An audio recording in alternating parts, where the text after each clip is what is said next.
I'm Lonnie Stonich, the Executive Director of FAN, and I'm excited to welcome you to today's conversation between Simone Davies, Junnifa Uzodike, and Robin McLeod Springer. Thanks for attending. FAN is a nonprofit organization that presents a high-quality speaker series offered free to the public on a wide variety of topics, including human development, mental health, education, and social justice, among others. We have over 125 videos of past events archived on our website and YouTube channel, so please be sure to explore. And now formal introductions. Simone Davies is the directress at Jacaranda Tree Montessori in Amsterdam and author of the 2019 book, The Montessori Toddler, A Parent's Guide to Raising a Curious and Responsible Human Being, a comprehensive guide to raising toddlers in a Montessori way. The book is based on her nearly 15 plus years of experience working with toddlers as an AMI Montessori teacher in Sydney and in Amsterdam. She also has a popular blog and podcast, The Montessori Notebook. Junnifa Uzodike is the founder and head of school at Fruitful Orchard Montessori in Nigeria. She is an AMI trained Montessori guide for 0 to 3, 3 to 6, and 6 to 12 levels. Ms. Uzodike's Montessori work includes guiding children at Fruitful Orchard, mentoring teachers, and closest to her heart, supporting parents in implementing Montessori from birth. Robin McLeod Springer is head of school at Chiara Valley Montessori, an independent Montessori school for children from the age of 18 months through 8th grade, located in Evanston, Illinois.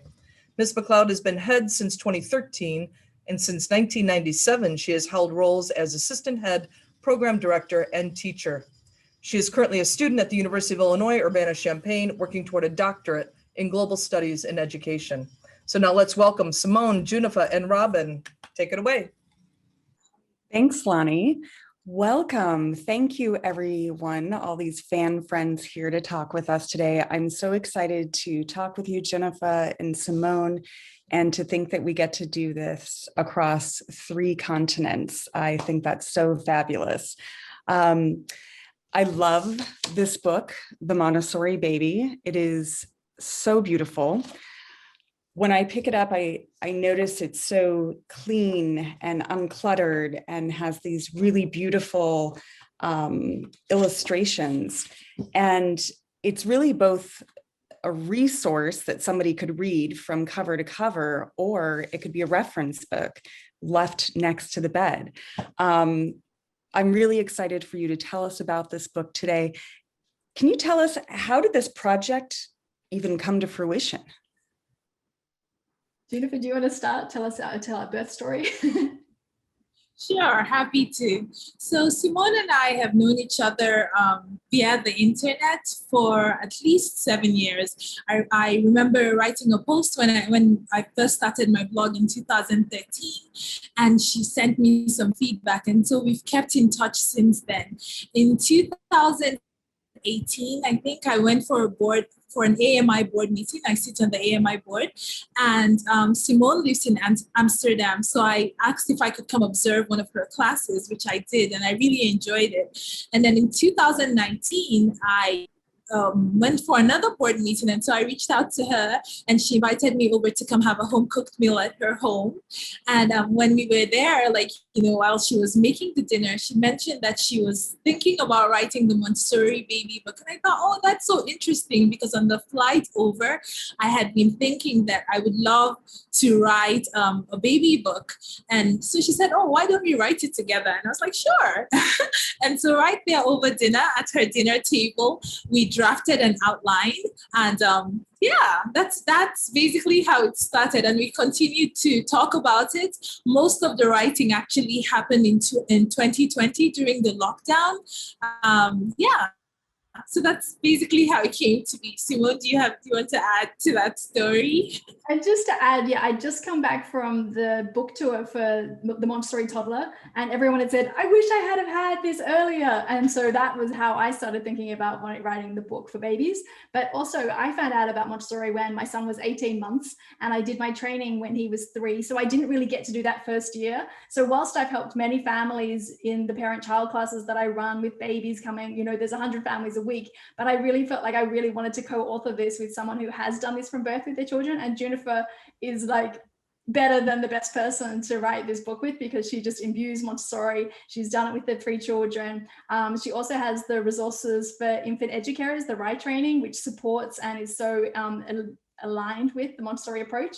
And it was just such a joy to write. And what's really funny is, like, we wrote some chapters, we edited each other's work, but when we handed in the manuscript to the editor, she didn't even know who had written which chapters, because our voices actually sounded really the same. So we were channeling the same message of this love for babies, and we call it our love letter to babies.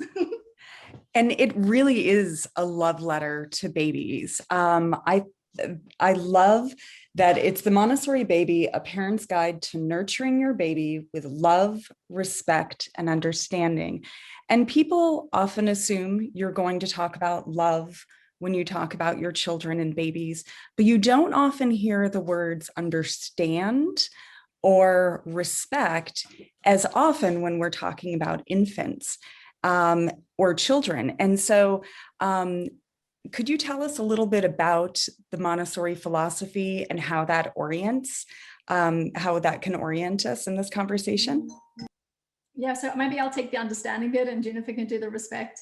But when we're working with Montessori, we do a lot based on observation. So Dr. Montessori was a scientist. She actually was one of the first female doctors to in Italy to be trained. Like, she studied at the end of the 1800s and she moved into education, but she used this factual scientific observation when she was working with children. And so when we see children in an objective way, we're seeking to understand who they are and to understand them all the time with fresh eyes. And, like, I don't know about you, but sometimes I'd pick up my baby and they're changed since their nap. And so we have to keep up with where they're at. They're changing so fast and undergoing so many things. So we're really seeking to, rather than follow milestones and telling us what we need to buy and everything, we actually just need to look back to the baby and, what are you trying to tell me right now, and how can I understand your cries, your expressions? And there's like when we were running one of the workshops this week, someone said babies don't seem to do very much. What could you possibly observe? And then you can go, oh, actually, I'll let you know. You can look at their communication. So even if they're not saying words, there's all of the body language that they have, the sounds that they're making, even a conversation by poking out their tongue. And, you know, you poke your tongue back and they try again, and it's a little conversation. And then there's all the movement they make, from fine motor to gross motor, cognitive development of things that they're working out, and the kind of connections that they're making, that I can bat this mobile and it will move, and how capable they are. And then, you know, it goes on and on. We have lists of things that you can actually observe to really seek to understand your child. And Junnifa, for the respect. Yeah, so we think that from my experience and from our experience, we've seen that, you know, when you look at your baby, respect is about looking at your baby differently. It's about treating them differently. Often people look at babies and just see, you know, like helpless little humans, but they're actually capable of so much more. Dr. Montessori told us that they're deserving of respect because they have so much possibilities ahead of them. And so when we look at them with respect, it opens up our minds to treat them differently, to interact with them differently. We're modeling for them those things that we want to see in them in the future. So when we go, instead of just picking up our baby, we stop, we offer our hands and say, may I pick you up? Already we're showing them respect because we're letting them know that they have a choice. And people might wonder, okay, so when I ask them, can I pick you up? How do I know what they're saying? But usually if you're observing, you'll see that they usually respond. It might be a smile. It might be a change in their body language. There's usually a way. And in the beginning, it's not as obvious, but the more that you do it, the more obvious their response becomes. And it's not just in our handling of them, even in observing them, it's a form of respect, because when we observe them, we're saying, you have something to show me and I want to see what you have to show me. And so when we observe them, we're showing them respect. When we offer them opportunities to collaborate with them, which would lead them to independence. So maybe when we want to put their clothes on and we say, I'm going to put your shirt on. Can you lift up your legs? Again, we're telling them, I know that you're capable of responding. When they're making sounds or they're talking to us and we stop and listen and, you know, incorporate the comment, the sounds that they make in the feedback that we give to them, we're communicating to them that I think that you are able to communicate. I want to hear what you have to say. So in these little ways, we're actually showing the child respect. When we prepare our environment to respond to their needs, it's a form of respect. So it's just acknowledging the child as a human being. All of us have that desire to be acknowledged. Babies have the same desire. So when we acknowledge them in these little ways, we're showing them respect, and we're building their self-confidence, their sense of trust in the environment, their sense of trust in themselves, and just the way that they view themselves, because we're telling them, you deserve to be here, you deserve to be heard, you deserve to be a part of our actions, our community, our home. So yes, we think that it's a little change, if we change the way that we view our babies and the way that we respond and interact with them with respect, in many ways, we can change, the way that the child views the world and the way that they become a part of the world.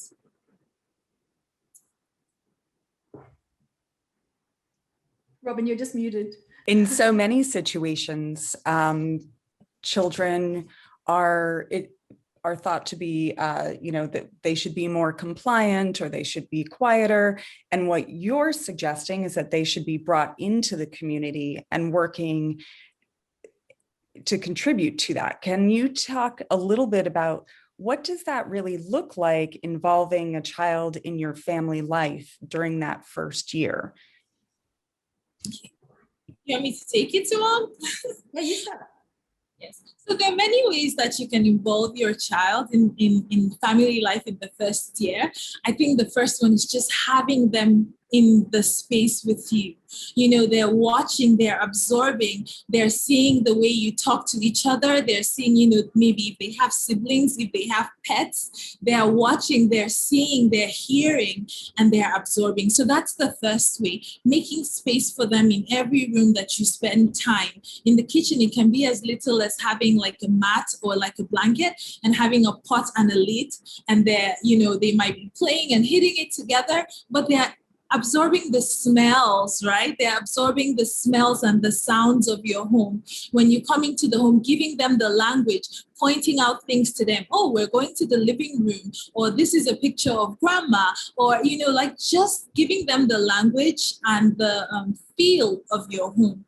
But even as early as, and then having meals together. So when you have meals together, again, you're taking them along, you're showing them the culture of your home. This is how we do things. This is how we eat together. They hear the conversations, but they can even start to help. It's usually the help that they're giving in that first year, it's not because it's really contributing, but again, it's just letting them know that you can be part of our home. It can be as little as giving them a wet cloth after a meal to wipe, where they sit, and they enjoy doing that. A 9-month-old, an 8-month-old is able to do that. But I think mostly in the first year, it's just taking them along with you, allowing them to unconsciously absorb the culture and the feel of your home, talking to them, when you dancing with them, listening to music with them, and just experiencing life together with them. When you go outside, going to the shop, having conversations, they're listening and they're absorbing. So I think that those are some ways that you can involve them. I'm sure Simone will add some.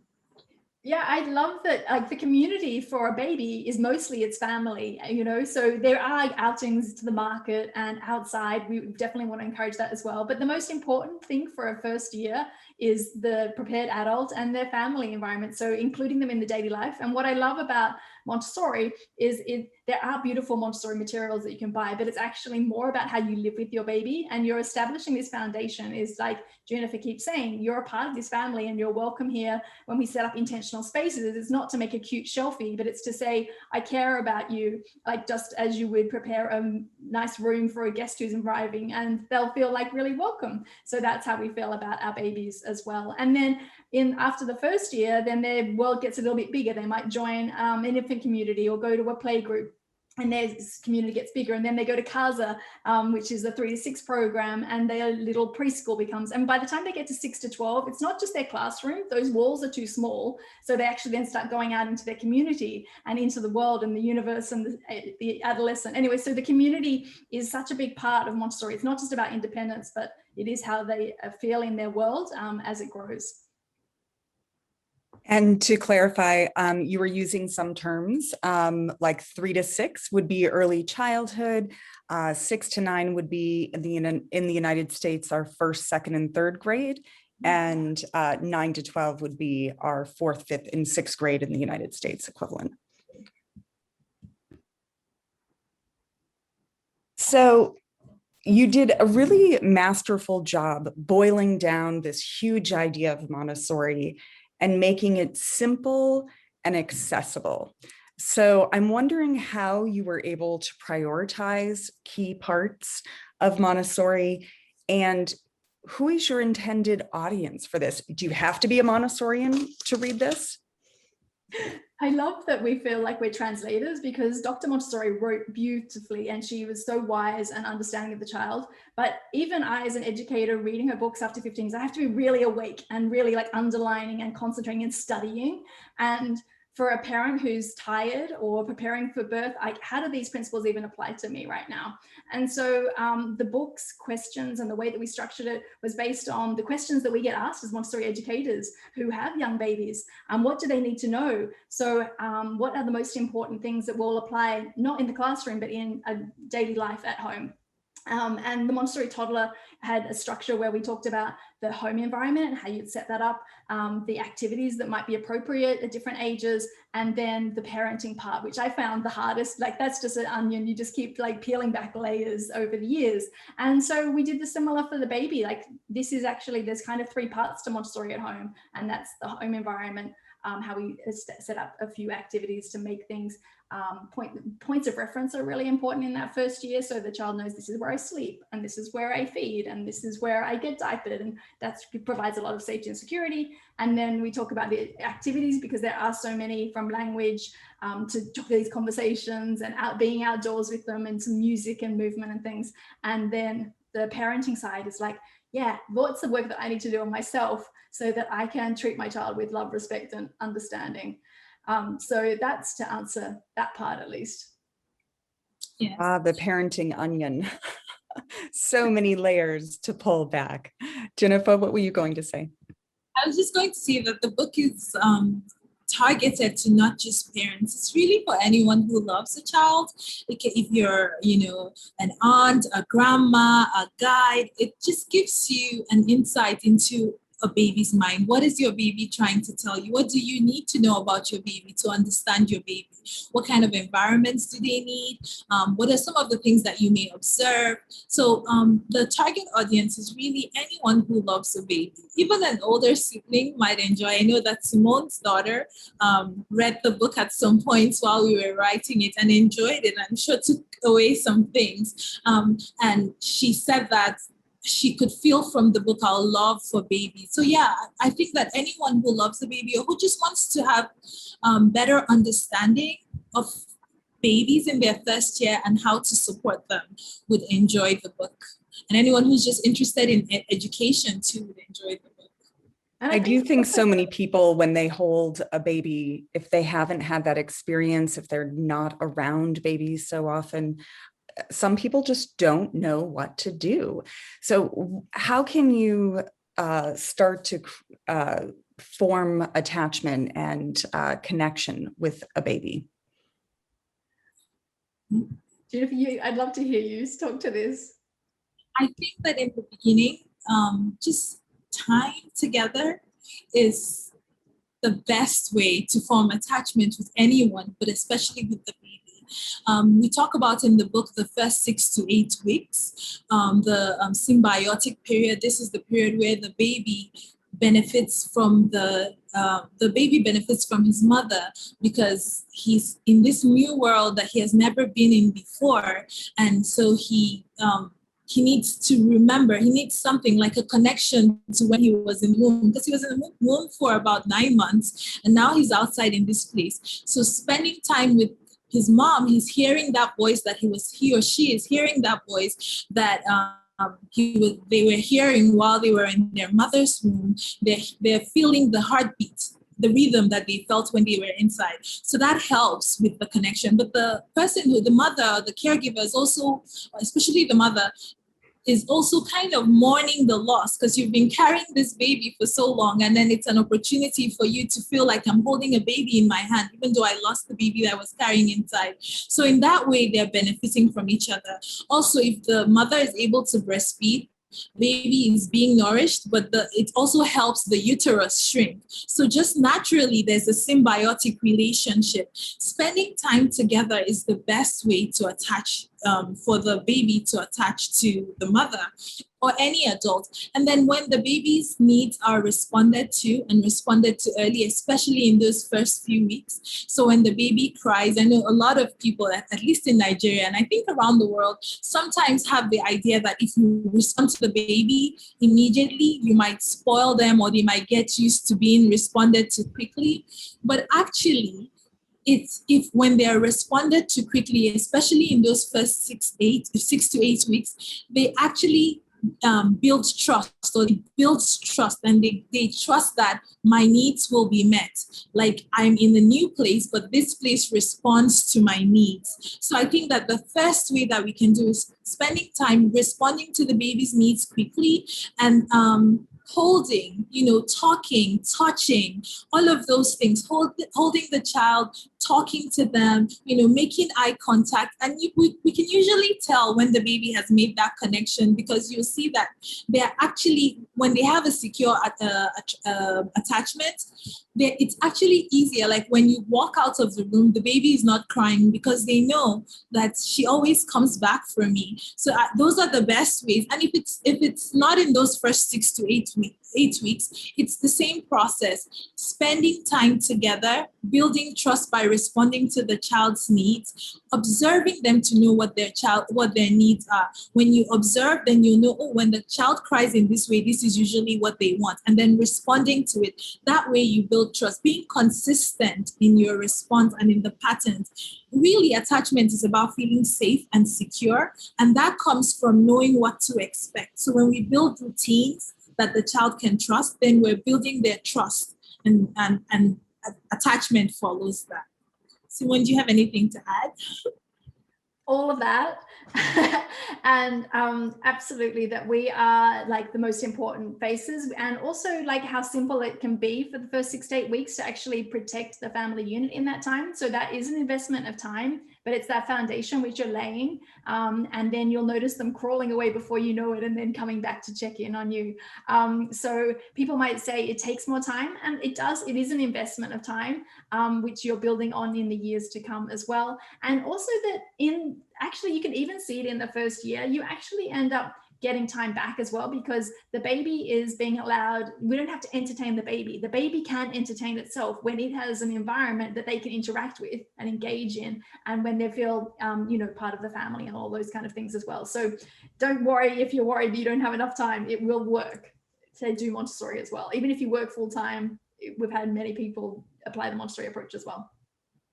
So I was just going to say that it can take a village, to build attachment, in the sense that for a caregiver, especially like a parent, to build that, to have that time with the baby, it usually requires support. It might be the support of a partner, the support of like parents to help, like if you have other children, to maybe spend more time with the children to help with dishes or like the chores. So just remembering, because I think that more and more we have this feeling that this is something that we have to do by ourselves, but finding ways to, have our community support us in this process, because it's not supposed to be a lonely journey.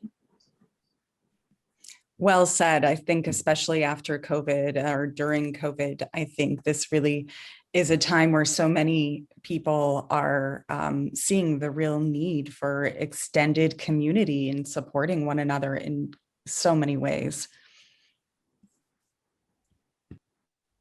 Simone, you mentioned the environment, and I think so many people are enticed into that idea that we have to have everything that our baby needs, and we want to get ahead of it and stimulate them.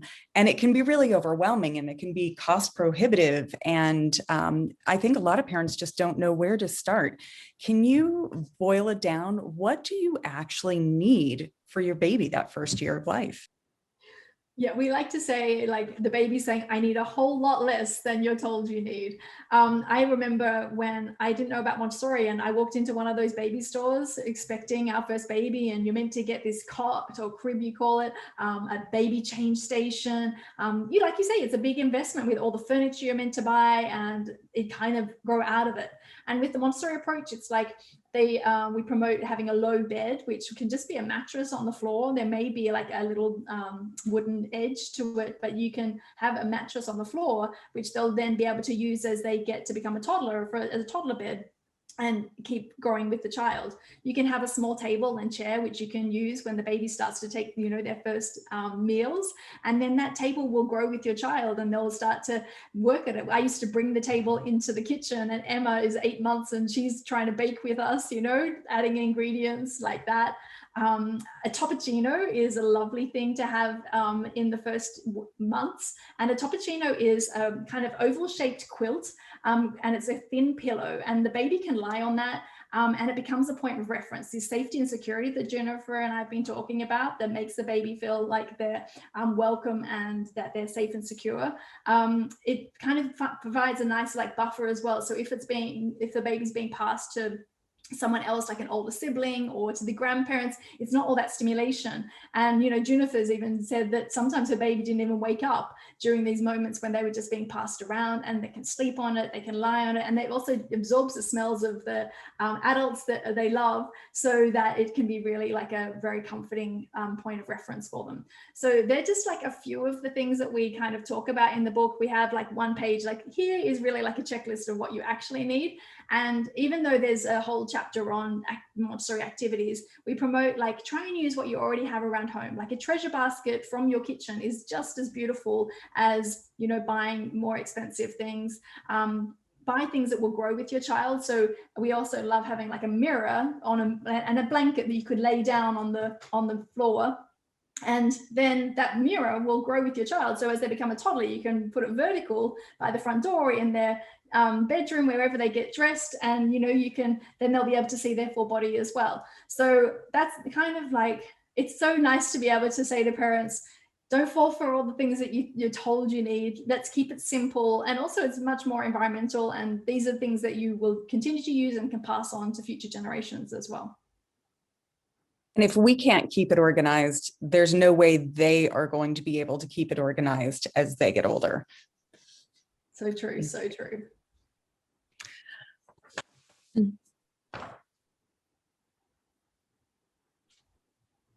So I'm thinking about the importance of attachment and trust and building that connection with your child, having them feel included in community. What's the next step look like for the Montessori child? The next after connection and attachment? Just as they grow, as they start this journey towards independence, tell us what happens next. Okay. So when I think about independence, because you mentioned that, I always think about it actually as a journey, right? In the beginning, they're dependent on us in many ways. We're providing their food, we're the ones who are putting them to sleep, we're preparing the environment for them. So that's the first step. We're talking them through this process, but we're mostly they're dependent on us. And then it moves towards collaboration, where we're doing things with them. We're talking to them, and then we're allowing them to participate in as little or as much ways as they're able to. It can be as little as, we scoop the food or we put the fork in the food and we put the spoon down for the child to pick it up and put it in their mouths. Or, we again offer the trouser and the child lifts up their legs. All of these are ways that we're collaborating with the children.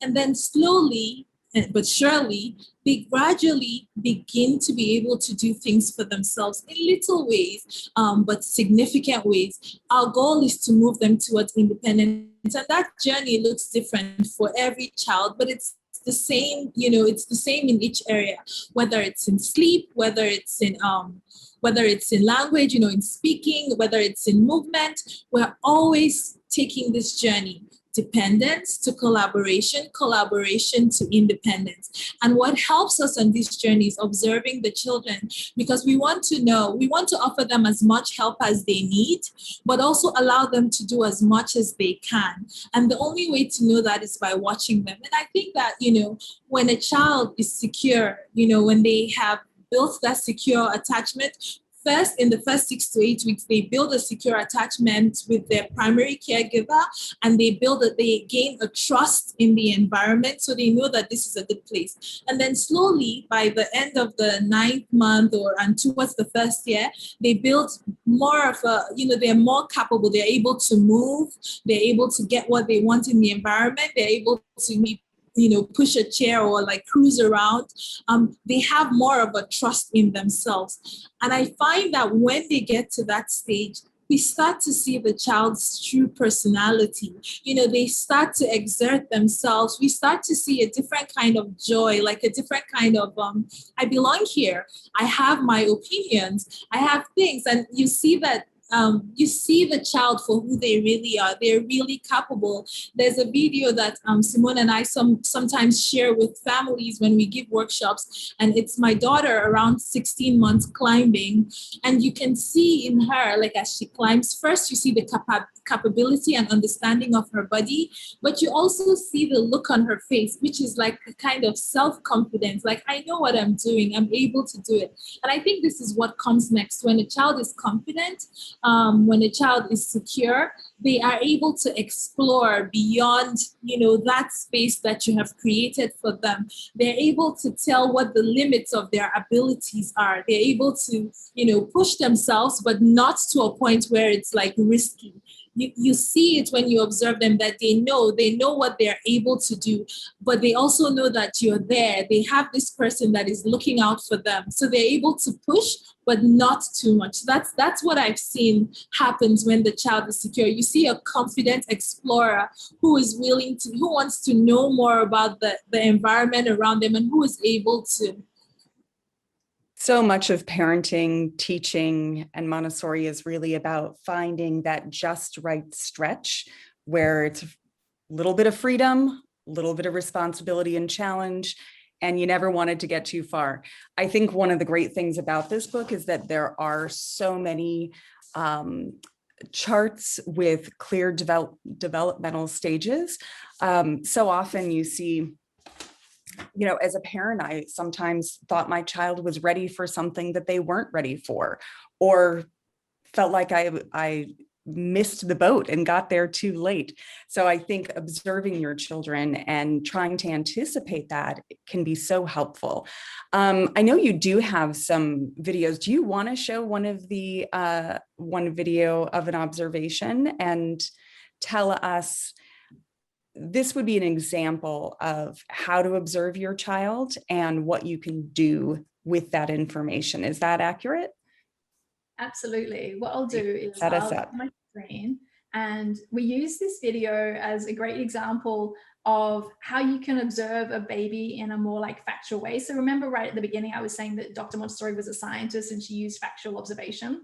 And so it enables us to see the baby with fresh eyes, not what our baby should be doing, what we think they should be learning, what we want to say. And if you observe, you'll see that there's very little interaction from the adult, because Solu's concentrating. And what we basically say is, let's observe to see what Solu's telling us. So what can be fun is in the chat, you can write down what you see. And when we say factual, do you remember back in biology lessons, when you were in high school, you had to write, you do those experiments where you're growing a plant and it's growing towards the window and you have to measure how much it grew. You weren't allowed to just say the flower is growing beautifully or the plant's growing. You had to say it grew 5 centimeters. The color of the leaf is on this chart, this grade of green. You had to be very factual and scientific. And when you do this factual scientific observation, you see keen detail, you see when things change, you can see very subtle, you're seeing so much detail and very subtle changes, and then start to be able to maybe later, over a series of observation, work out more of what they need. So should we give it a try?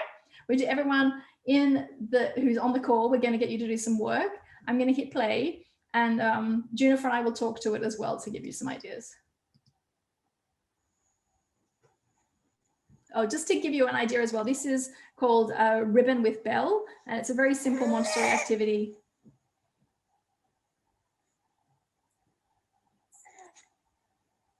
The child usually uses this when they're starting to learn how to reach or how to grasp.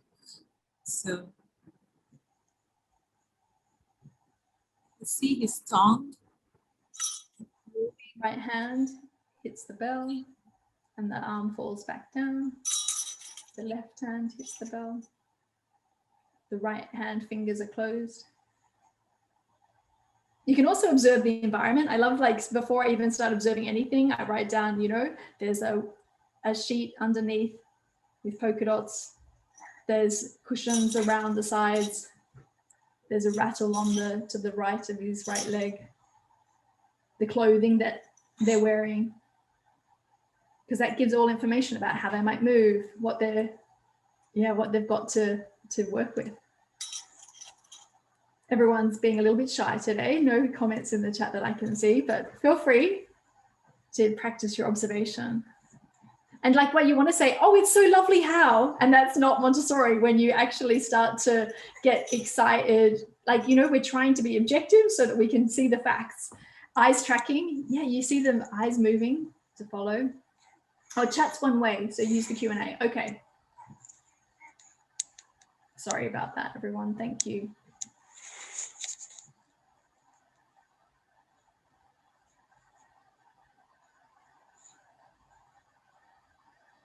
It goes for about 4 minutes.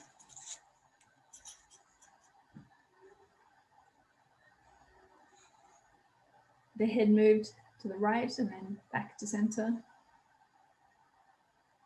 The right arm stretching back. The fingers open and close on the right hand. The left leg lifted up, vocalizing.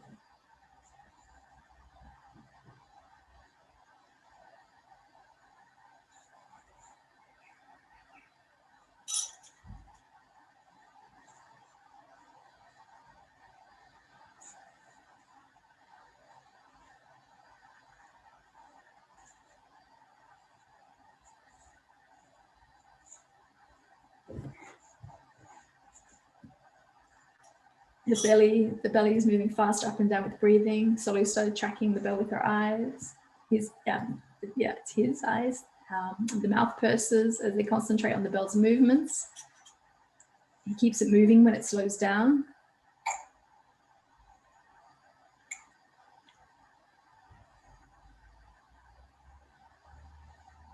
Look at the mouth movements.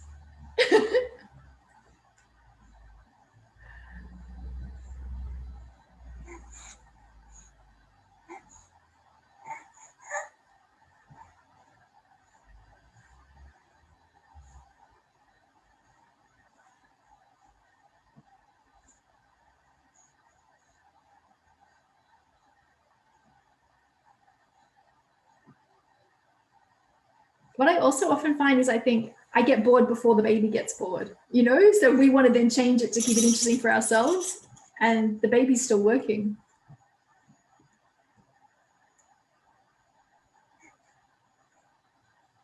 That's a good point, because so often people want to intervene and we're not needed. I mean, I think that's such a big part of this observation, is how little there's an adult like saying anything. Like, we want to say, oh, you hit the bell, look at that, good job. And actually Solo doesn't need that. He's getting the feedback he needs from the work he's doing. Oh, I love that big bubble at the end. Junnifa, did you want to add anything? I was going to say that this is actually really good practice. I think as parents, it can be so hard to watch your child struggling and not step in to help, but just allow the struggle and allow them to find ways for themselves. And so I think when we start very early observing them and watching them, how they, struggle in a way and succeed, or maybe not, but we see how they're able to go through that process, we're also kind of training ourselves to be able to just allow them, which is something that we'll have to, I feel like it's a muscle that we have to build, right? Like allow your child go through what they need to go through. And we can start very much at the beginning to just observe and write what we see. And in that way, we're building something that we're going to continue to need as our child gets older. So. Good advice. Absolutely. We do try to so often step in and rescue children when they don't need rescuing. There again is that tension of when you step in and when you let somebody try to use their own resources. Can you speak to, there's an example in the book about how babies are learning to walk and often they're falling down. What do we do in that tenuous stage when we feel so nervous as parents or caregivers? Junnifa, you wrote that bit. You get to talk about it. What to do when the baby falls? So usually when I actually see that now, because in school, I can tell we accept children starting at the toddler stage, and often the children are walking, but I can tell, I always tell the teachers, oh, this child was not allowed to fall. So I think that if we have prepared the environment well for the child, I actually let children fall if we haven't been the ones to force them to walk, like put them into the situation, pull them up and like walk them, which a lot of people do. When we trust them and not put them into situations or positions that they can't get into by themselves, then they develop naturally. They gradually, it's a slow process, but they gradually learn how to pull up, they gradually learn how to kneel down, then they take one step and another step. Usually, if the child has gone through the process well, part of that process is that they learn how to fall. I find that when they're falling, you see that sometimes they'll bend so that they fall on their bums, or even if they fall backwards, I've seen it so many times with my 3 children and other children that have been given the opportunity to develop the way they're supposed to. I see that they fall and they hold their heads just before it hits the floor so that it doesn't hit the floor. They seem to have a natural instinct to know that their heads need to be protected and so they don't hit it backwards. So what do you do when your child is falling? Actually, nothing. You prepare the environment, unless of course you see that it's not safe at all, like maybe it's a tile floor or like a concrete floor where they'll really hurt themselves. I usually don't do anything, because if they have gotten to that point, they usually know how to fall. And then also reacting, like many parents when their child falls, they're like, oh my God, I'm so sorry. And I found that the children actually mirror our emotions. And even older children, you can see it with them. When something happens, they sometimes look around to see, how am I supposed to react to it? And if everybody is just calm and like, are you okay? I'm like, yeah, I'm okay. And it's the same with the baby. They might but when we have this big reaction, in a way, we transfer the way that we feel to them instead of allowing them to have their own genuine reaction. So we're there to provide safety. We allow them to fall if it's like a safe place and watch to see that, But again, as much as possible from the beginning, we try not to put them in positions or try not to teach them how to walk or, put them in walkers or things that interfere with the process. When we allow the process to happen as naturally as possible, they will learn how to fall. They will fall properly. And then when they do fall, you can just be calm, providing support. And it's hard. It takes practice, because in your heart, you're like, but you're like, how are you? You have to be. I read somewhere that when our children escalate in their emotions, we need to de-escalate. So as they get higher, we need to calm down. We need to be a calming balance so that our energy kind of balances theirs. So instead of like overreacting, we can just calmly respond and, be the help that they need without, overshadowing their own natural reaction. And the only thing I would add is, like, often if they do start crying, we want to say, oh, don't worry about it, it was just a bump. And instead, to actually, it's really good practice. And why I love starting Montessori from birth and the parenting part is like to say, oh, was that a shock? That gave you a shock. And just kind of name and see their emotions. And when they're still upset about it, like I was with a young baby and a dog barked at them and really gave them a big shock. And then like they kept going, whoo, whoo, whoo, whoo, like for a couple of hours after. And instead of saying, oh, don't worry about it, it'll be fine next time, like, oh yeah, that dog barked at you, it was a big shock. And just to keep like letting them process it until they're done with it, then they can go back to their jolly selves again. We used to use the, is your body hurt? If somebody is crying, is your body hurt or are your feelings hurt? My feelings are hurt. You know, it's when they get a little older. That's so beautiful. To be able to, give them the names for their emotions. Many times, even as adults, some of us are not able to tell the difference between the different emotions that we might be feeling. But when we approach our children's feelings in this way, from an early stage, they're able to distinguish, oh, I was afraid, oh, I was sad, I was disappointed, I was, angry, and we're giving them those names and they can tell the difference for the different things that they're feeling. Yeah, there's a couple of questions that I think in the chat kind of go in the same bucket. What do you do to get other adults around you to model this calmness or approach your children in a Montessori lens or in this calm way? I think that is a really hard thing to do because we can't change anyone. All we can do is model for them. So I keep being this calm person and people are like, oh, you stay so calm. And then they might say, oh, why didn't you, and then you can explain the philosophy. But often to get people on board, almost don't talk about Montessori, just keep focusing on the child and how capable they are or how much they're enjoying it and what they're able to do.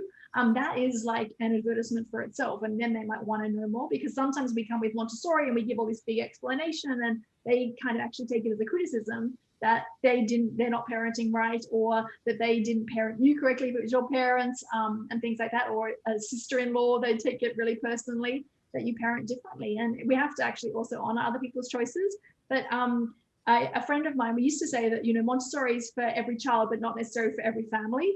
And my friend Gabrielle said, actually, it is for every family because every family can learn this. It just is maybe not how they're choosing to. They don't have an example of it. And we are the best examples. So just keep trusting that when you keep modeling it, explaining and seeing what you see in front of you, I think that can really help.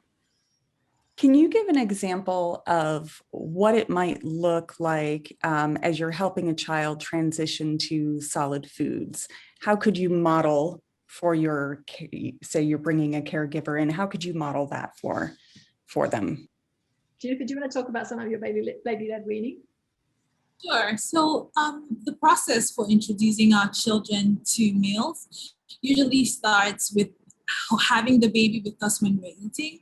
They're watching us, right? They're seeing how we eat. They're absorbing from the adults how to eat. And then when it's time for them to start, there are different ways. One way is baby-led weaning, where we give the children, have bite-sized food that they can pick by themselves, and they pick and they, explore with their mouths. They're basically the ones that are doing the entire process. They're going through the entire process. I think if someone was helping them with that process, I would just, invite them to trust that the child is able to. Children have gag reflex. They're able to usually feel and, when they need to bring, if it's something that they can't swallow, they don't swallow it. So just, I find that the biggest struggle is trusting that the child can go through that process. You can be there, you can prepare, make sure that the food is prepared appropriately and the size is correct, but then you're there, but you trust. And I think eating yourself, usually eating when the child is eating is a good way because they're seeing you. The other way that we do it in Montessori is actually where the adult is helping the child, but it's a different kind of help. So you provide the food in a plate, just like we use, but like small size plate is the small size cutlery. And we usually have a serving dish and the plate. So we put not too much, just a little. And then depending depending on the child's ability, we might put the fork in, and the adult might put the fork in, and then we wait for the child to take it and put it in their mouth. And I think some of the questions that come up is, well, what if the child is throwing the food? And then that might be them telling us that they're done. So you might say to the child, I see you're done. Let's clean up, and then you would move the food away. So I think it's just observing to see when the child is interested, to see what the child is able to do. Are they able to put the fork in by themselves, or should I help them with that? But always allowing them to do as much as they can, and being there more as a support. What a great conversation between the three of you. I really appreciate it. I know that there's been some great questions that have come in. Robin, thank you so much for your preparation. And Junnifa and Simone, my guess is I'm speaking on behalf of other people that they would just love to get so many of these tips coming in, which is why you wrote a book. Isn't that so nice that you wrote a book for everybody? So there you go. We've been putting in links to buy, so please do. It's a fabulous book. It also has good book feel. It's got a great, kind of feels like a soft, velvety kind of cover. I really love how it feels, good weight. It's a great book. So I'm going to ask a couple more questions here. We're at 12:52. We have about 8 minutes left.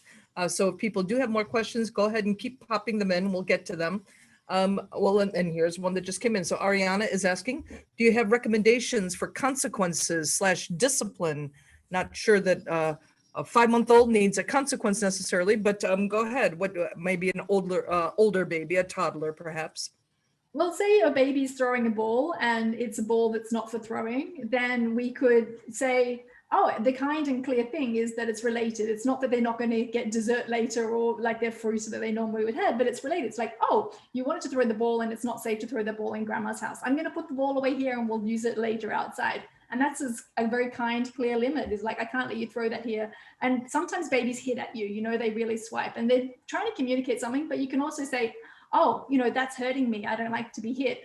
What did you want to tell me? It looks like you're frustrated about something. So I'm translating often as well. So it's kind of what actually discipline means. It comes from the Latin word disciple, which means to teach and learn. So every time they do something, it's not because they're being naughty. They're just trying this out, right? They've never done that before. So it's no intentional malice behind it. So actually, how can I use this as an opportunity to teach them something, or how can they learn something in that moment? And if you lay that foundation from birth, then when they're toddlers, when they're testing limits, when they're preschoolers and they're, doing something to test some boundaries, we are just these solid, safe people. And one also thing that kind of lays the foundation of discipline is us being clear on what our expectations are as well. Because if we don't know, then how are they possibly meant to know? Because if they're allowed to sometimes climb on the couch, but then other times they're not, then it's going to be super confusing. But they can learn that at grandma's house, we don't climb on the couch, and at our house, we're allowed to. So they will start to localize. But if I find it really funny because they climb up on the chairs in my classroom a lot, and they're usually just trying to move their body to see if they can get into that position. But so often the parents are like, oh, don't climb on the chair. But if you watch a baby, they actually have to climb up first and then put their feet down. So it's also like knowing, do I actually need to interfere right now or not? So that's a few other questions that come up about discipline, I guess, with an under 1-year-old. Mm-hmm. Jennifer, would you add anything to that? Just to highlight that consequences or discipline, like you said already, is not to make the child pay for what they did. It's to help them learn. It's to teach them something. So just remember that as you gauge how to respond, you're trying to help the child learn what to do next time, not to make them pay for what they have done. And I think if you just keep that in your mind when you make choices. And then one thing that I always keep in mind, if your child keeps doing something, then instead of looking at the child, look at the environment, look at the process, look at what should you change about the environment so that they don't repeat that thing. Don't try to change the child, change the situation or change the environment. Yeah, I was thinking about how sometimes I think, and I'm sure I was guilty of it when my son was small, which is sometimes an adult in a situation when they're feeling very frustrated by a young child can ascribe onto that child adult motivations, where you're just trying to manipulate me. And it's like, well, I'm actually only 2 and I'm not sure what you mean by that. So there's that kind of feeling where there's that,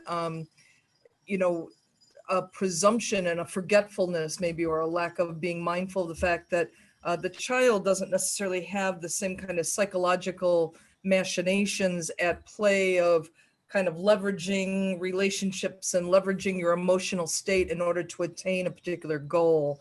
It's not to say that a child is beyond, intentionally angering you perhaps, or intentionally pleasing you, to get something. But I think that that's sometimes that step back and not putting all of the adult construct and thinking the child is thinking just like you're thinking, there, because I don't think they are, One question I wanted to ask, it looks like Ashley did say she wanted to know any tips on sign language to help baby communicate before baby can speak. I think this is a great question because Junnifa and I both use sign language with our children. And it's really, you can introduce 3 signs to start with, like maybe milk or more, or and eat. And why I liked it is because it slowed me down, because as you can tell, I'm a fast talker. And so instead, if I said, oh, baby, do you want some more? Then I say more and it would slow down.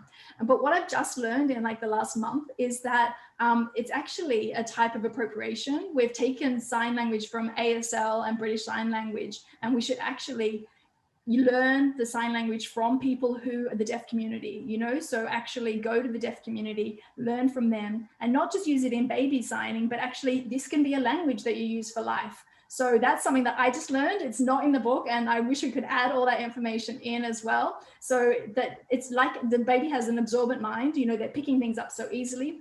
It helps before they can verbalize things. And so I did it with my son, and he used it right through to 18 months and could make sentences like he'd point and then say bird. So I knew that he could hear a bird when we were on our little bushwalk, and it just made him so like he wasn't super frustrated. And I thought, maybe I delayed his development because he was using the signs. And then I did the same with my daughter, and I'd say, would you like some more? And she went, more. And I went, oh, okay, right. So if they can say it, they will just say it. I didn't actually harm, my child by using them. Okay, one person, a concrete question. How would you explain to other adults that a walker is not helping the child's growth? I guess like a pusher, I assume they mean like go ahead. Yeah, so I think just explaining that there's a natural process, like the child needs to understand that the way their body walks in relation to the environment. When you put the child in a walker, many times they can move faster than they actually can in reality. So it's kind of a distorted understanding of how motion works and how they are. So I don't know what kind of walker the person is referring to, but there's a walker that's like a circle around the child. And so sometimes when they come, they can hit something, but they don't feel it. Like the walker hits a shelf, but the child doesn't feel it. Again, it's wrong feedback from the environment, and they're internalizing the feedback that they're getting. Feedback on their abilities, feedback on their bodies in relation to the environment. And then when the child starts walking too, it's that thing that I said about how they fall. They have gotten a lot of information that when you hit a shelf, nothing happens. You don't feel any pain. But when you learn how to yourself, guess what happens? It hurts. you get that feedback. So I think that that's, for me, the biggest thing is that the child, they're getting wrong information about their abilities and about themselves in relation to the environment. That's the biggest thing that I would say. And also when they're tired, depending on the kind of walker, again, there's a walker wagon that we recommend in Montessori, which is kind of the same, but the child is involved. The child is pushing it by themselves. So they're figuring out how much energy do I need to exert. And when they're tired, they can actually stop, drop, and crawl away. But with many walkers, the child is stuck, like, I'm done, I don't want to be in this anymore. But there's nothing they can do. They have to wait for an adult. We're always encouraging for the child to be giving as much independence as they're able to handle. So just choosing an option that allows the child to participate for as long or as little as they want to. Okay, well, I see that we're at 1 o'clock. So unfortunately, although I'm sure above and beyond questions, I bet people would like to see some more videos, but we don't have time, unfortunately. Who doesn't want to see pictures and videos of babies? Everyone wants to see pictures and videos. But Robin, thank you so much. Simone and Junnifa, best wishes on the book tour and on workshops and everything that you're involved in. We are very grateful that you spent some time with us here in FAN. Thank you, everybody, for joining. Any last words? Robin, anything you want to say as a closeout? Thank you so much. This was amazing. And the book has great pictures of families living all over the world in Montessori environments. So definitely check it out. Thank you, everyone. Thank And I you. just wanted to say a big thank you to Robin for her time today and to FAN for hosting us. What an amazing organization. I can't wait to follow lots more FAN events as well. And to my lovely co-author, Junnifa, thank you for being here. Oh, thank all of you, and to everyone who joined the event. Thank you so much. We hope that you find a lot more inspiration in the book, and we hope that it gives you, tools to love, understand, and respect your baby, and just enjoy this journey of being with baby. Oh. Okay, thank you, everyone. Enjoy your days. Thank you so much. Good night.